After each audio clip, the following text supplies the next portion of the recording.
제가 여기 앉아서 같이 여러분 찬양하는 거 예배로 같이 하면서 이런 생각을 했어요. 굉장히 바쁘시고 또 몸값도 꽤 높으신 분들일 텐데 아까 우리 대표님 말씀 들으니까 여기서 와서 그냥 논다고 그러더라고요. 그만큼 온전히 하나님께 마음을 두고 이렇게 찬양하고 또 이것이 여기 현장뿐만 아니라 현재 온라인으로 전 세계에 많은 분들이 보시면서 엄청 큰 은혜를 받으실 텐데 여러분들의 이런 헌신 때문에 아마도 하나님께서 우리나라에 계속 안위의 손길을 거두지 않으시고 우리 공동체를 우리나라를 지키고 계시는 게 아닌가. 어쩌면 하나님께서 세상 돌아가는 꼬라지를 보면은 진노의 잔을 붓고 싶으실 텐데 여기 계신 여러분들 때문에 하나님께서 붓지 못하시고 그래도 기다려 주시는 게 아닌가 그런 생각하고서 바라보고 있었어요. 그렇죠? 아마도 그럴 겁니다. 더 많은 분들이 이곳에 와서 이렇게 순수하게 정말 하나님을 온전히 찬양하는 이런 자리가 더더 확장되기를 기대하겠습니다. 저는 대단한 사람이 아닌데 이런 자리 불러주셔서 너무 감사하고요. 오늘은 설교가 아니고 간증이기 때문에 그냥 제가 살아온 얘기 소개하고 그 가운데 하나님이 어떻게 역사하셨는지 또 어떤 손길로 함께 하셨는지 제한된 시간 안에서 나누고자 합니다. 듣고 싶으세요? 네, 그러면은 얘기를 좀 하겠습니다. 저는 1950년대 후반에 강원도 삼척군 하장면 갈전리 아주 산촌에서 태어났습니다. 스크린에 보면은 아마 참고가 되실 텐데요. 우리 아버님은 한자를 가르치는 훈장님이셨어요. 그래서 어려서 한글보다는 한자를 먼저 익히고 또 붓으로 한자를 쓰는 것을 먼저 익혔습니다.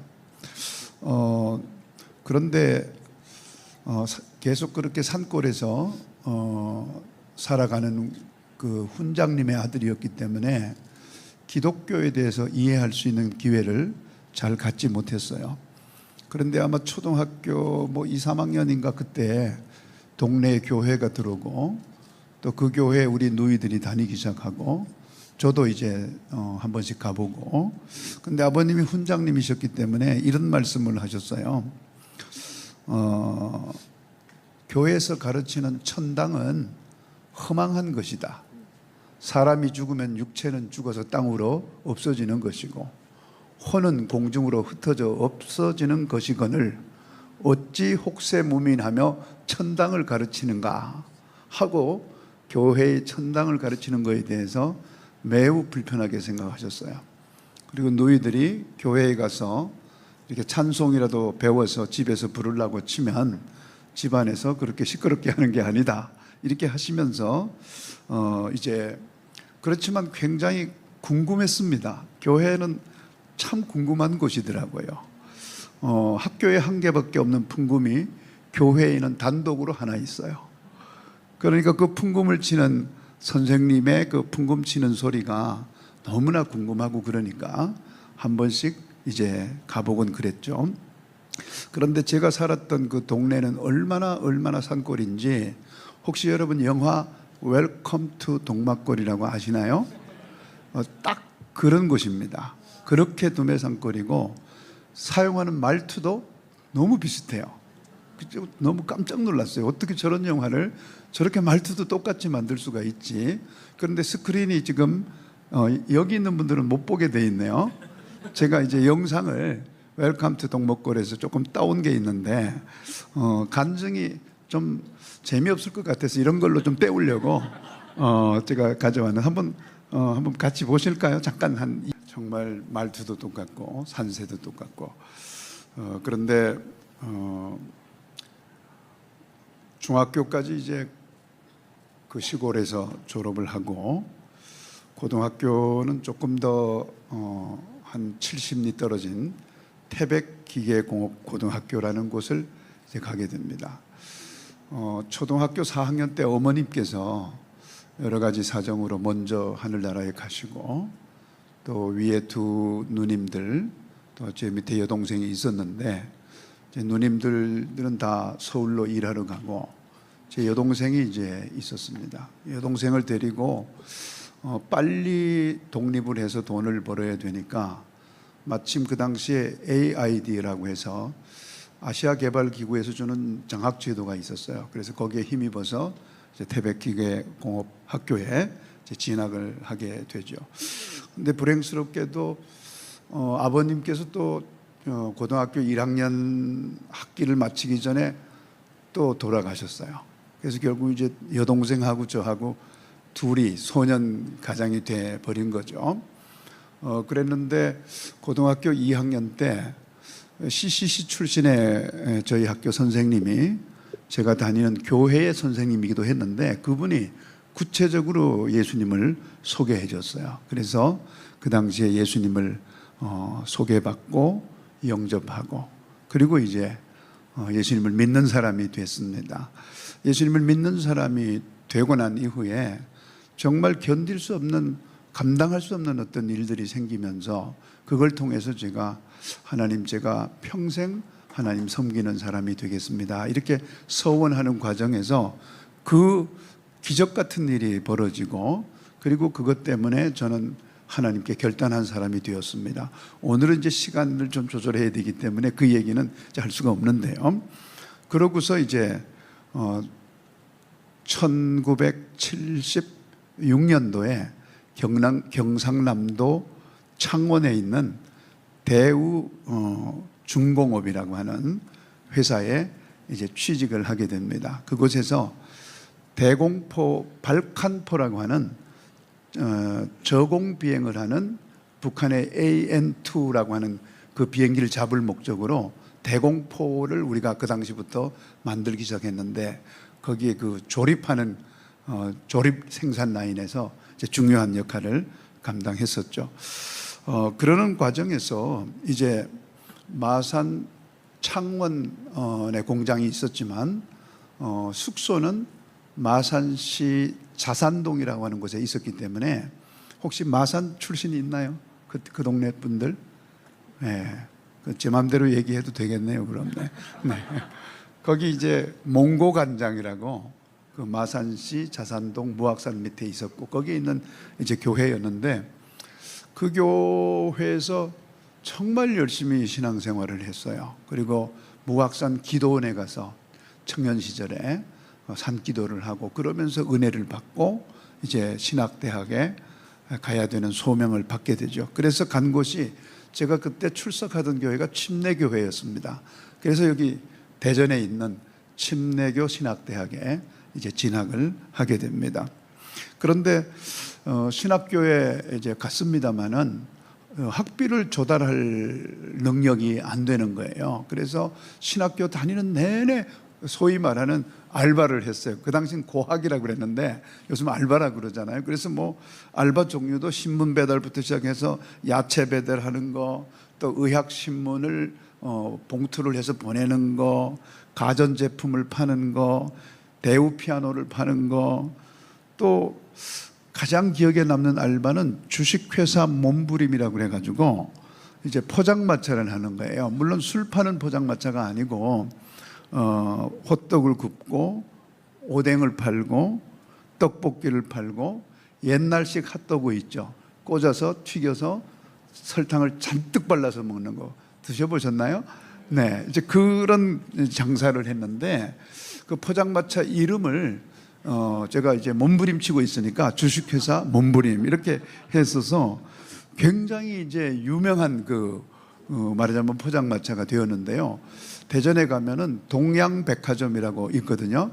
그리고 그 옆에 선화우체국이라고 있었는데 이제 거기에서 이제 했어요. 그런데 사실 그걸 하기 전에 9월 달부터 학기가 시작되면서부터 3개월 동안 매일 그 장소에 가서 기도했어요. 하나님, 제가 여기에서 겨울방학이 되면 바로 장사를 할 텐데 하나님이 함께 하셔야 됩니다. 진짜 매일매일 거기 가서 그 기도했거든요. 그래서 이제 첫날 포장마차를 만들어 가지고 이제 말하자면 첫날 이제 거기 출정할 때에 저희 학교에 기독교 교육과 학생이 30명, 제가 속한 신학과 학생이 40명 해서 70명 학년 거의 전원이 개업 예배 때 온 거예요. 첫날 개업할 때 쫙 와가지고 오늘 그 생각이 많이 났어요.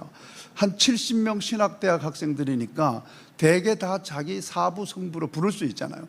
그 거리에서 한 70명이 성가대를 한다고 생각해 보세요. 딱 그 분위기인 거예요. 지금 이 분위기 있잖아요. 그래서 무슨 포장마차 개업하는데 한 신학생 한 70여 명이 와가지고 지금 막 성가대 같이 막 그렇게 하니까 가던 사람들이 다 서서 지켜볼 정도로 이제 그렇게 해서 개업을 했습니다. 얼마나 신바람이 났겠어요? 그런데 이제 막 장사를 시작하려고 하는데 갑자기 빵차라는 게 있어요. 여러분 대학 때 혹시 데모 해보셨나요? 데모 할 때 쏘는 거 뭐죠? 최루탄 쏘는 차가 빵차라 그래요. 근데 이렇게 철조망으로 이렇게 해놨기 때문에 빵차라 그러는데 그런 차가 오더니 갑자기 이 경찰들이 막 내리고 또 이 방범대원들이 막 내리더니까 제 포장마차에 와가지고 이거 누구 허락받고 하냐고 그러는 거예요. 누구 허락받기는 하나님 허락받고 하는 건데 그러면서 이제 도로교통법 위반, 식품위생법 위반 해가지고 바로 저를 꺾어가지고 빵차에 태우는 거예요. 포장마차는 지금 지글지글 끓고 있는데 그대로 그냥 두고 그게 너무 기가 막힌 거예요. 석 달을 기도했는데 첫날부터 도대체 성가대까지 와서 다 했는데 이게 말이 됩니까? 그래서 이제 대전경찰서 유치장으로 끌려갔습니다. 거기 갔더니 그런 사람들이 많이 와 있는 거예요. 자정이 넘으니까 그 당시엔 통금이라는 게 있었잖아요. 그런데 통금에 위반한 사람들이 더 많이 이제 왔어요. 대전경찰서의 작은 유치장에 한 200 몇십 명 막 빡빡하게 이렇게 있는 거예요.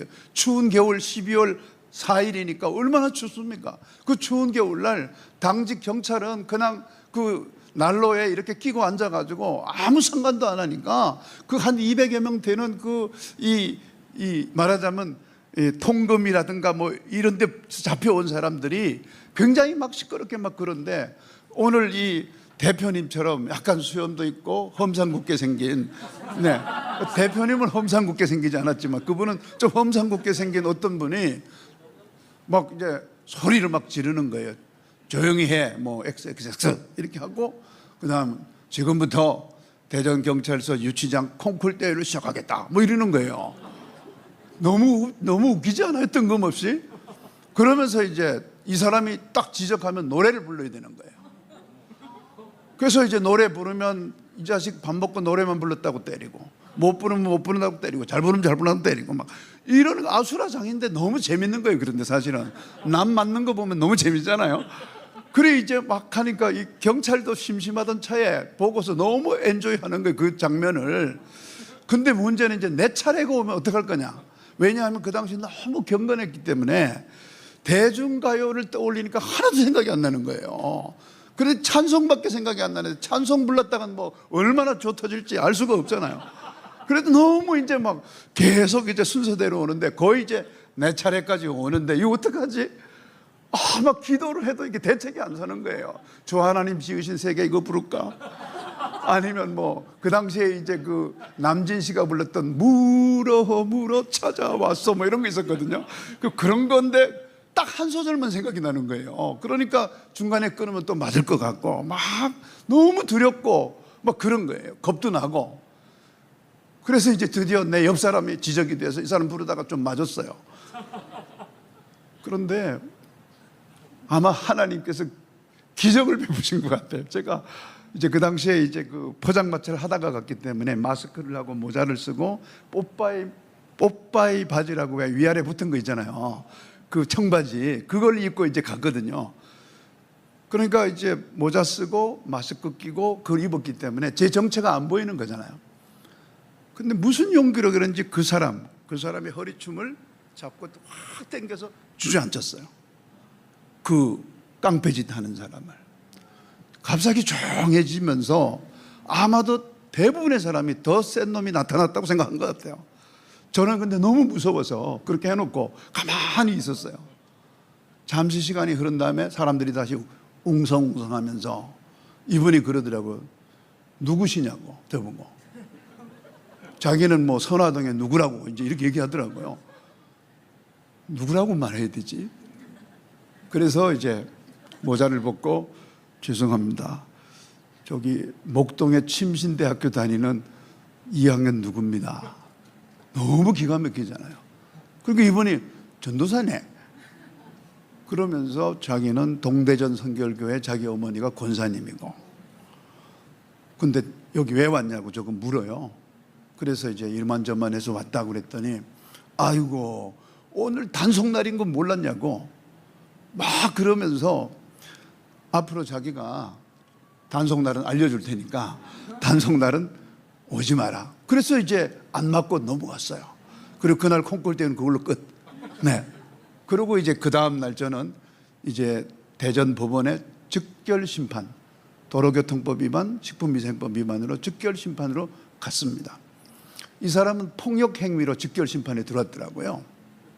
그리고 자기가 이제 3일 구류 처분을 받고 재처분을 뭘 받는가 하고 안 나가고 기다리고 있는 거예요.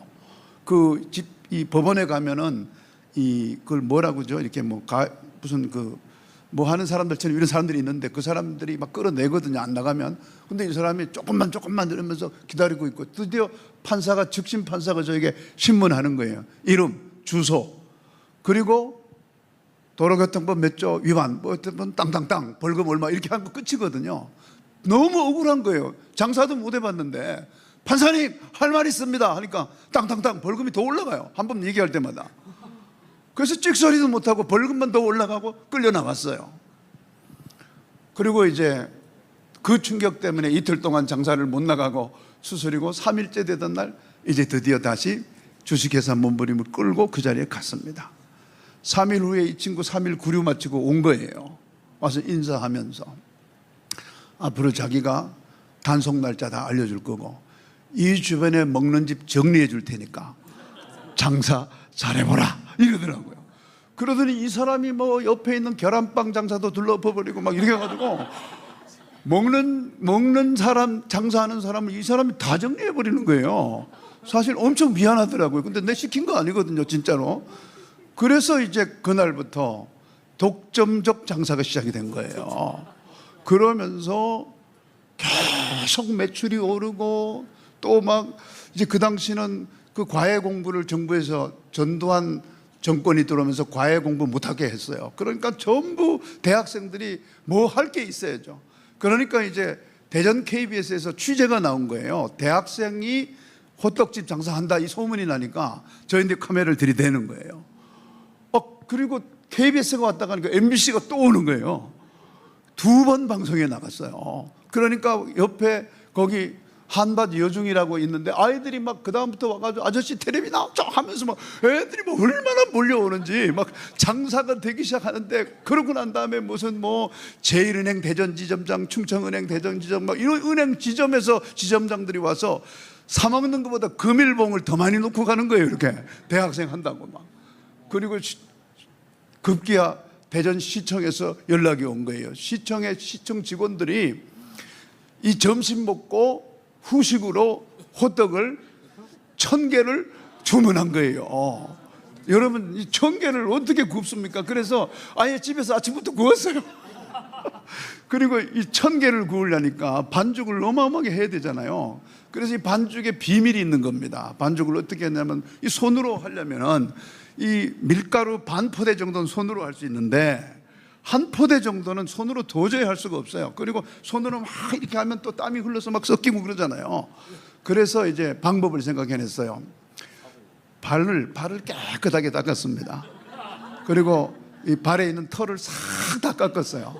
그리고 아주 이 기름으로 만질만질하게 이렇게 만들어가지고, 그리고 이제 발로 이제 반죽을 한 40분 정도 밟으니까 최고의 반죽이 되는 거예요. 그것도 모르고 시청 직원들이 얼마나 맛있게 드시는지. 네, 뭐 그런 일을 비롯해 가지고 이게 진짜 주식회사 몸부림이 보통이 아닌 거예요. 그래서 12월 4일부터 2월 28일까지 방학 기간 동안 했는데 얼마나 수익이 많았는지 제 등록금 해결한 건 물론이거니와 제 동료들, 어떤 어려운 친구들 도울 수 있는 이런 상황까지 가더라고요. 그때 저는 이제 신학교 때 너무나 실망이 된 거예요. 왜냐하면 3개월 기도했지, 우리 동료들이 와가지고 개업 예배에 막 성가대도 다 해줬는데 그런 일이 생기니까 순간적으로 얼마나 낙담이 됐겠어요. 그런데 여러분, 기도한 것은 조금 더 허투른 게 없더라고요. 하나님이 다 기억하셨던 것 같아요. 아멘. 그때 그런 일이 생길 줄 누가 알았겠습니까? 그런데 제가 그 후에 동대전 성결교회 강사로 간 적이 있어요. 그래서 혹시 이런 권사님 계십니까 했는데 아마 돌아가셨는지 이제 찾지는 못했습니다만, 어쨌든 이런 일들이 있으면서 누가 시간을 좀 정해주나요? 어디서? 지금 얼마나? 아직 그렇게 많이 남았어요? 네. 그래서 이런 과정을 거쳐서 신학교를 잘 마치고 이제 학부를 마치고 대학원을 하고, 그리고 신학대학 다닐 때 이제 군목 입대할 수 있도록 그렇게 기회를 얻어서 이제 군목으로 이제 입대를 하게 됩니다. 군목으로 10년 10개월을 복무하고 소령으로 예편을 하게 됩니다. 군목 기간 동안에도 얼마나 많은 하나님의 은혜가 있었는지 정말 말로 표현할 수 없는 하나님의 은혜를 체험하고, 그리고 5년 8개월 정도는 군목 중에서도 저기 사진에 남아 있는 대로 특전사에서 근무를 했습니다. 7공수와 1공수에서 근무하면서 그 과정 속에서 하나님의 함께 하심을 얼마나 많이 깊이 경험했는지 모릅니다.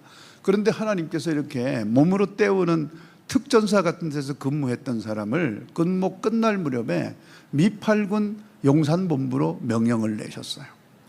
영어 한마디 할 줄 모르는, 그냥 몸으로만 때우던 베레모를 썼던 이 군목을 영어만 해야 되는 부대로 보낸 거예요.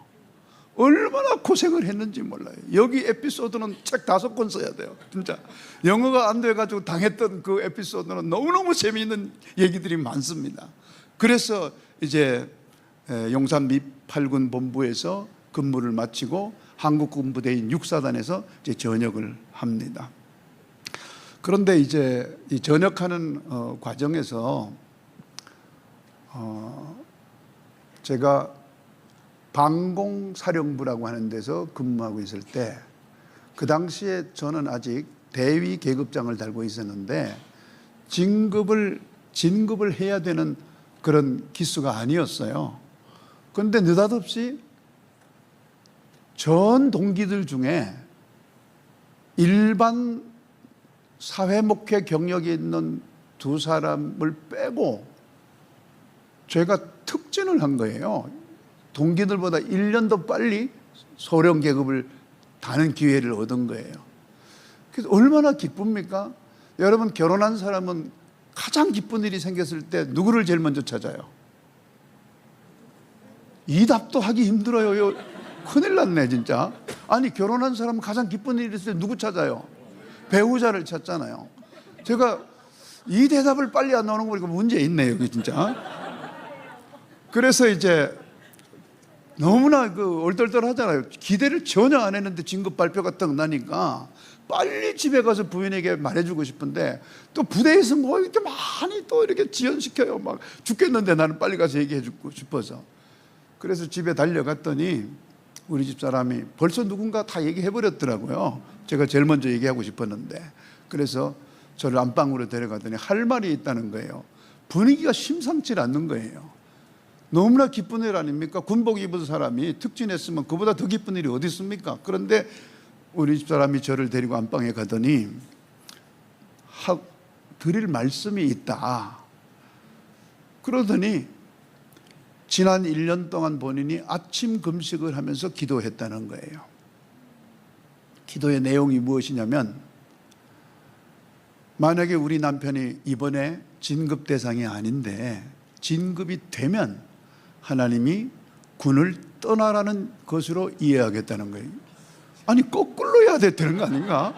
진급되면은 군에 남아있으라는 뜻이고, 진급이 안 되면 떠나야 되는 거 아니에요? 근데 진급이 되면 떠나라는 뜻으로 알겠다고 작정 기도를 1년 동안 아침 금식 기도를 했다는 거예요. 그런 거 하려면 저하고 이렇게 뭐 좀 상의하고 해야 되는 거 아닌가? 자기가 근무하는 것도 아니고 진급도 내가 했는데 그렇게 하면서 저보고 이게 하나님이 군대를 떠나라는 사인이라고 이렇게 얘기를 하는 거예요. 근데 너무 받아들이기 힘들죠. 정말 특진해서 막 가슴이 부풀어 있는 사람에게 부인이란 여자가 이렇게 한다는 게 이게 말이 됩니까?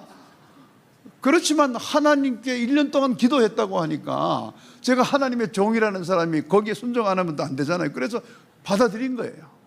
받아들여서 너무나 좋아하는 군대를 그렇게 떠나게 됩니다. 얼마나 미련이 많겠어요. 근데 저는 하나님이 왜 그렇게 해서 군대를 떠나게 했는지 잘 몰랐어요. 그래서 군대를 그렇게 해서 전역을 하고 이제 봉천동에 있는 자그마한 교회에 담임 목사가 됩니다.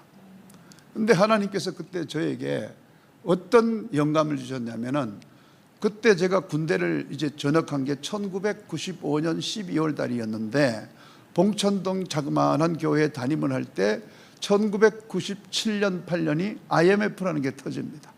그래서 이 IMF 상황 속에서 막 우리나라의 대기업을 외국의 자본이 들어와서 막 그냥 거저 줍다시피 하고, 거기에 대해서 어떤 것도 할 수 없는 우리나라의 수준, 그때만 해도 세계화되지 않았기 때문에 영어 할 줄 아는 변호사가 거의 없을 정도로 이런 때였거든요. 그러니까 이제 그런 걸 보면서 이러다가 남북 통일이 됐을 때 통일 이후에 이 엄청난 개발 이익을 강대국들에게 다 뺏기는 게 아닌가? 막 이런 불안한 생각이 들면서 제가 8군에 좀 근무하면서 이제 어떤 세계 돌아가는 거에 대한 안목이 조금 생겼잖아요. 그러니까 그때 이렇게 해서는 안 되겠다. 뭔가 영어를 잘 할 수 있는, 저도 엄청 고생했으니까 영어를 잘 할 수 있는 이런 인재를 빨리 키워야 되는 게 아닌가, 막 이런 단순한 생각이 들어가지고 이제 미 8군에 있었을 때 사귀었던 미국 사람들하고 또 미국에 있는 한인교회 목사님들을 통해서 영어 잘하는 2세 대학생들을 불러들여가지고 그 당시 1998년에 용인 강남대학교라고 하는 곳에서 거기서 영어 선교 캠프를 하게 됩니다. 그래서 그거를 하면서 빨리 이 세계화시키고 글로벌화시키는 인재를 양성하는 것이 너무나도 필요하겠다는 생각을 간절하게 하게 됩니다.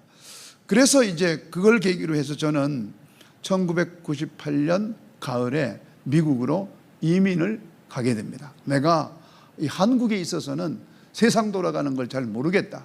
그러니까 미국에 가서 세상이 어떻게 돌아가는지 내가 먼저 알아야 되겠다. 이런 심정으로 미국으로 이제 이민 목회를 가게 됩니다. 이민 목회를 하다 보니까 한국에서 알았던 지인들이 김대중 대통령께서 대통령이 되시면서 조기 유학 자유화 정책을 펴요. 그러니까 이 내가 군인 목사였을 때 젊은 목사였잖아요. 그러니까 저를 아는 분들이 전부 아들들을 목사님 미국 계시죠 하면서 우리 집에 보내는 거예요. 우리 애 새 키우기도 힘든데 남의 집 애들 데려다가 키우니까 그게 뭐 간단한 일이 아니잖아요. 오늘날 우리 집 사람이 걸성걸성하면서 도저히 아이들을 못 데리고 있겠다 그러는 거예요. 그런데 계속해서 보내겠다는 사람은 많고, 그래서 이제 다른 후배 목사님들을 데려와서 이거 우리가 해야 될 길이 아니고 뭔가 시스템을 만들어서 도와줘야 되겠다. 그래서 이제 이 조기 유학 온 아이들을 이제 그렇게 돌보기 시작한 거예요. 그런데 돌봐보니까 이게 보통 일이 아닌 겁니다. 이게 남의 아이들을 돌보면 너무나 오해가 많이 생기는 거예요.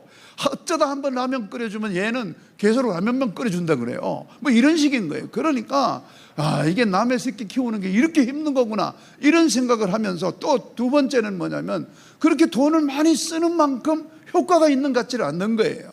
뭐 그러니까 이제 하나님께서 그때 영감을 준 겁니다.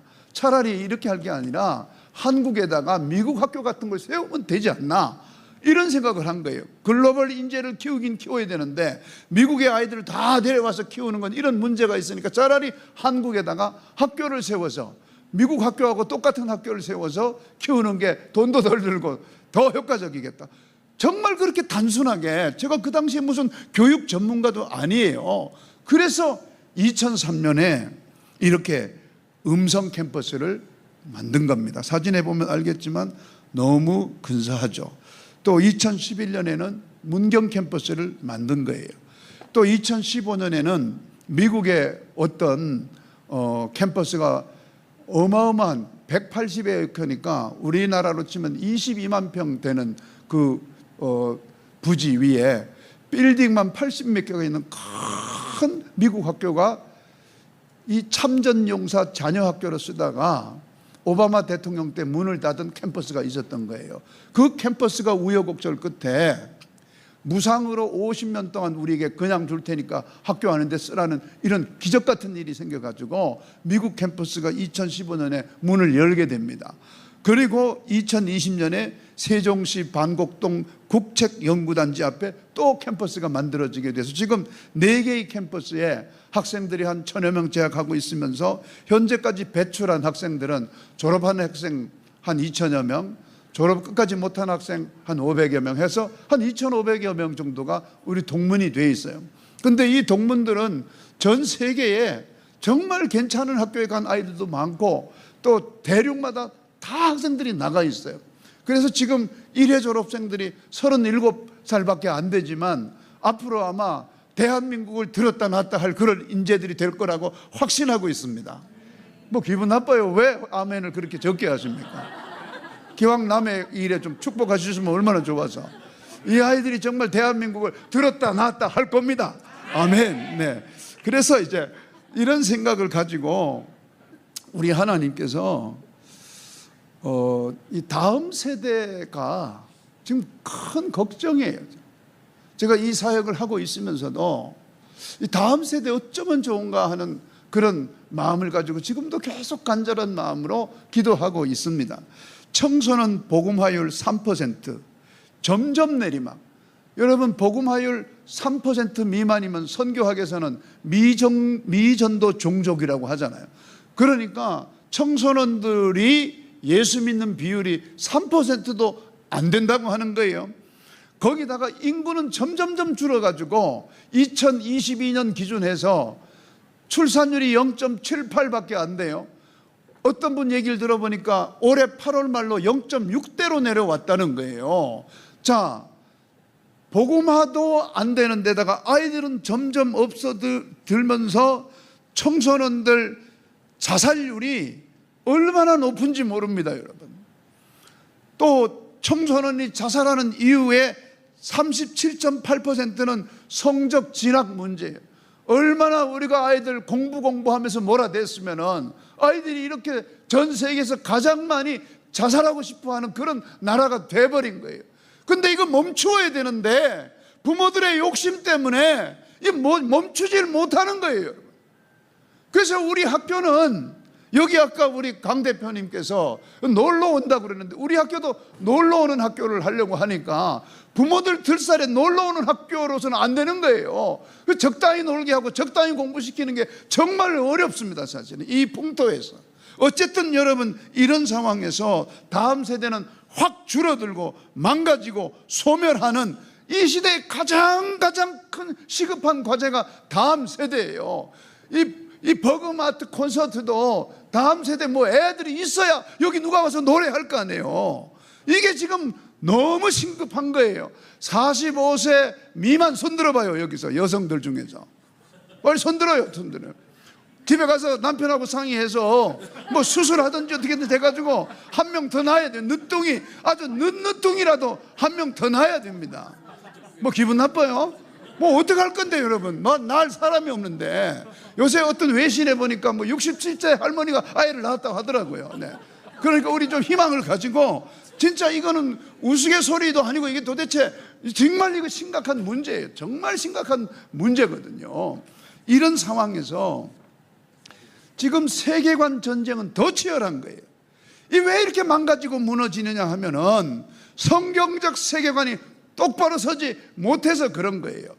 지난주에 왔던 강사님 얘기 들어보니까 뭐 대부분의 목사님들이 11조 얘기도 강단에서 못한대요. 이 청중에 눈치 보느라고. 이러니까 이게 성경적 세계관이 어떻게 세워지겠어요? 목숨 걸고 성경에서 이렇게 가르친다 그러면 그렇다고 말을 해야 되는 거죠. 사람들 눈치 보면서, 아니 성경을 사람들이 만들었나요? 하나님이 계시해서 만든 거잖아요. 그러니까 이 성경적 세계관이 점점 무너지니까 교회가 무너지고 애들이 무너지고 이렇게 되는 겁니다. 저는 그래서 이 버그마트 콘서트가 왜 중요하냐면, 여러분 돈 한 푼 안 받고 여기 와서 한다면서요. 오직 하나님 찬양하고 싶어서 한다면서요. 이게 바로 성경적 세계관 아닙니까? 주의 일을 하고 영적인 일을 하면서 받을 거 다 받고 이렇게 하면 그게 무슨 성경적 세계관입니까? 여러분들이 직업적으로 할 때는 받을 거 다 받으세요.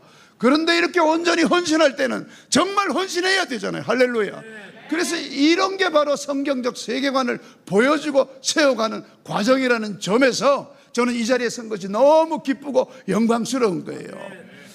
그래서 이 성경적 세계관을 제대로 지켜야만 다음 세대가 지켜지는데, 그래도 다행히 대형교회 목사님들이 그 추운 날 국회 앞에 가가지고 반성경적인 그런 법률들 이런 거 하지 마라 하고 외치는 이런 모습 너무 희망적입니다.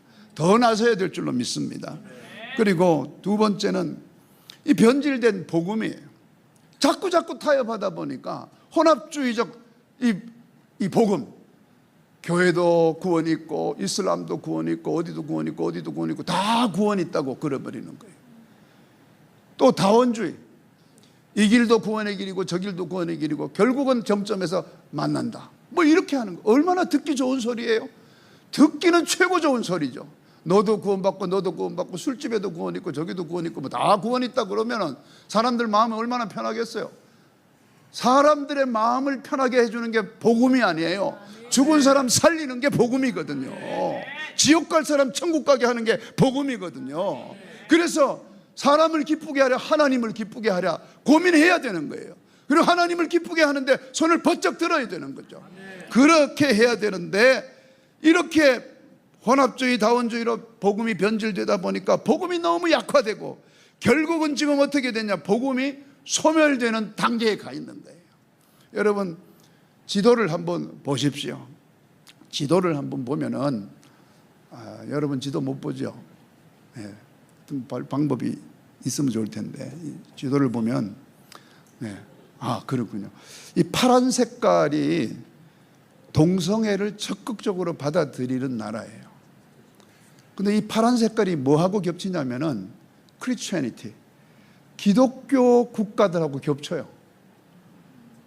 아니 어째서 뭐 동성애에 대한 입장도 많이 다양하지만 틀림없는 거 하나는 하나님이 기뻐하지 않는 거예요. 그것은.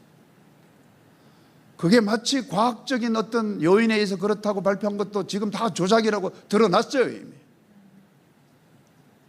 인간의 타락상을 합리화시키려고 하는 정치적 과정일 뿐이에요. 이러다 보니까 복음이 설 자리가 없는 겁니다. 복음이 설 자리가 없어요. 여기에 대해서 우리가 분연히 일어나야 되겠다. 그래서 저는 비록 하나님께서 어떤 분들은 이 학교 사역도 사업으로 보고 저보고 문어발식으로 사업을 자꾸 확장시킨다고 그래요. 그럼 대형교회는 다 사업 확장시킨 거네? 우리 강 대표님도 사업 확장시키는 거네? 그렇게 따지면.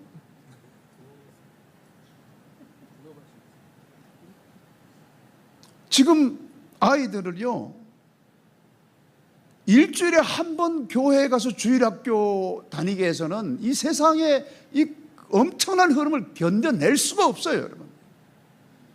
학원에 가면 일타 강사님들이 아이들 재밌게 해준다고 입에 못 담을 소리, 할 소리, 못 할 소리 다 하면서 해요.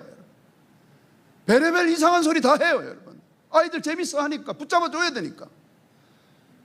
겨우 일주일에 한 번 교회에 와서 말씀 듣는 걸로 어떻게 여러분 성경적 세계관을 지켜갈 수 있습니까? 그래서 저희가 기독교 학교를 하는 거예요. 24시간 말씀 속에서 굳게 세워놔도 얘네들이 졸업하고 나가면 한 20%는 쓰러지는 거예요. 그래서 이 기독교 교육 현장을 끝까지 지켜야 되겠다. 코로나 와가지고 정말 힘들었어요, 여러분. 정말 힘들었거든요.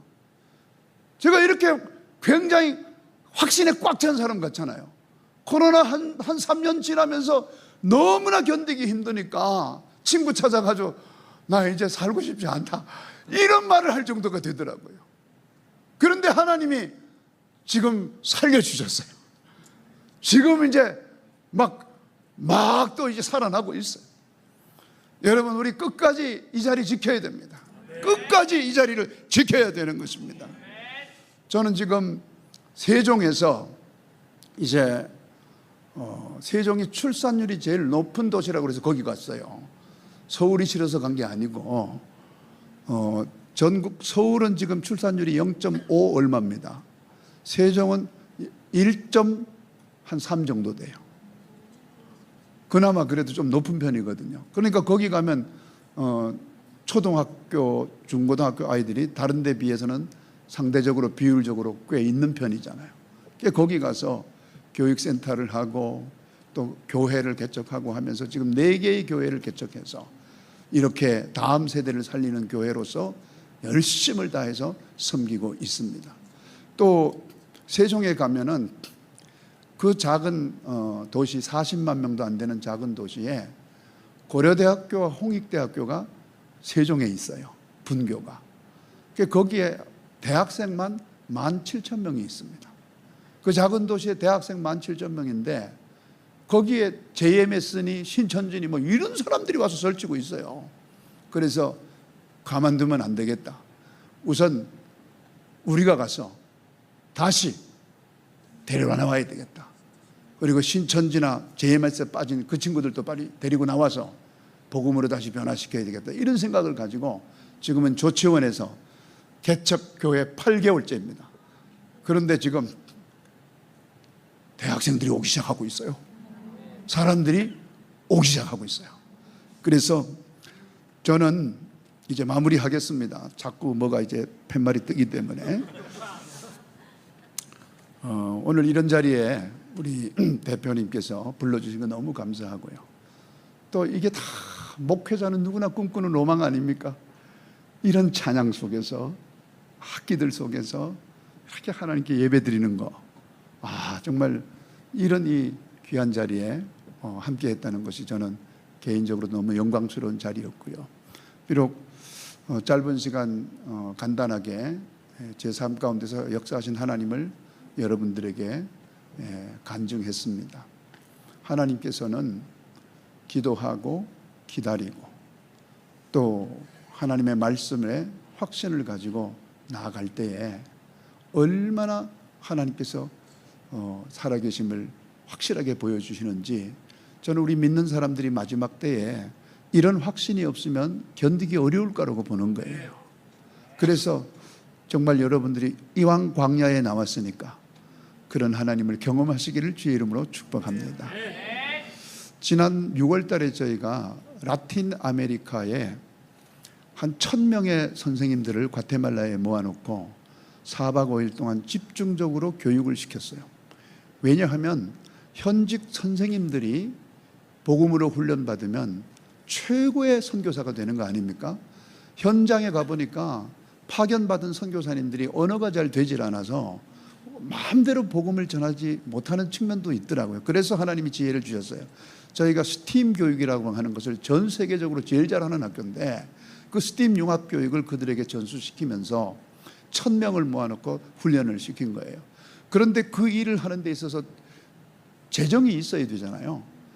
그 시작되기 50일 전까지 필요한 재정의 50%밖에 모이지 않았어요.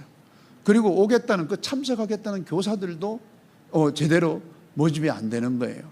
얼마나 속이 타겠어요. 그래서 막 금식하고 기도하고 막 이렇게 했는데 딱 한 달 직전, 바로 대회를 하기 한 달 직전 됐을 때에 교사들이 1,000명보다 더 많이 오겠다고 연락이 온 거예요. 그리고 재정이 매일매일 몇 천만 원씩 올라가는 거예요. 막. 그래서 정말 성공적으로 그 대회를 잘 마치고 12광주리가 남았어요. 그래서 제가 이번에 그 라틴 아메리카 교육대회를 경험하면서 와, 진짜 하나님이 살아계시는구나. 평생을 내가 하나님이 살아계시다고 선포하고 다녔는데 하나님이 이렇게 현장에서 당신을 보이시는구나, 이렇게 확신을 가지고 요즘 저를 만나는 분들이 목사님 달라졌다고 막 그런 얘기를 해요. 왜냐하면 막 그런 확신을 가지니까 메시지고 뭐고 막 이런 게 너무 막 은혜스럽게 되잖아요. 저는 이 버금 아트 목욕 콘서트가 정말 이런 확신을 가지고 이 대한민국을 바꾸는, 이 음악인들의 모임을 통해서 대한민국을 바꾸는 그런 역사가 계속되기를 주의 이름으로 축복합니다. 기도하고 마치나요? 기도하겠습니다. 하나님, 이 버그마트 목요 찬양 콘서트, 예배 같은 콘서트 같은 이 예배가 대한민국을 바꾸는 기폭제가 되게 하여 주옵소서. 대한민국 국민들의 가슴마다 찬양을 회복시키는 역사가 일어나게 하여 주시옵소서. 헌신하는 자들이 지치지 아니하고 살아계신 하나님을 고백하며 더 힘있게 나아가게 하여 주시옵소서. 이 밤에 주께서 함께 하심을 감사드리며 예수 그리스도의 이름으로 간절히 기도하옵나이다. 아멘.